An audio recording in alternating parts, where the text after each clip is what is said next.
Thank you, Vice Chair. Senator Edgar Flores for the record. I just wanted to use Andres as a perfect example of why something like this is so important.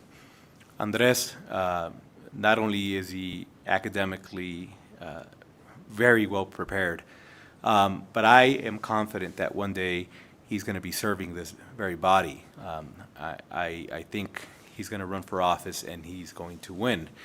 I make that point because he's a perfect scenario of an individual that if we can start getting him engaged now, participating in boards, providing his expertise, his intellect, everything he brings to the table now, we're doing a service to him so that when he becomes a citizen, he can run for office.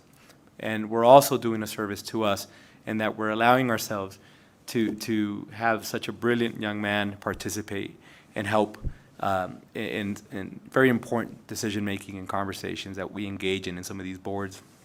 And I want to once more remind everybody, in this country, there are non-U.S. citizens who proudly wear the U.S. badge and flag and have died honorably for this country.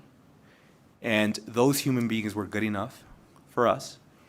And we will all get up and salute them and say thank you.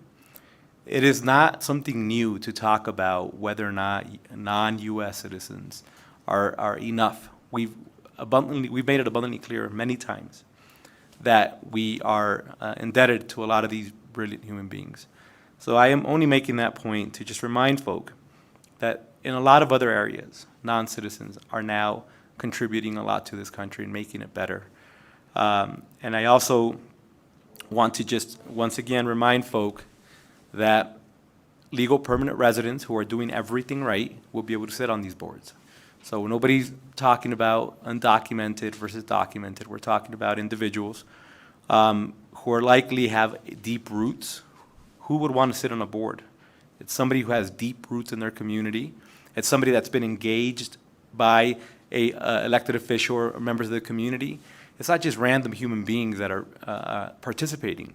And again, I want to remind folk that unfortunately there's a bunch of people who don't want to participate and be involved on boards. So if there's a member of our community who owns a home here, who's working hard, who's been here for a very long time, and is on the pathway to eventually become a citizen, why not allow them to participate now in the process? And with that, I'd like to hand it over. I don't know if our commissioner has any other remarks that he'd like to add. Thank you very much for your comments, Chair.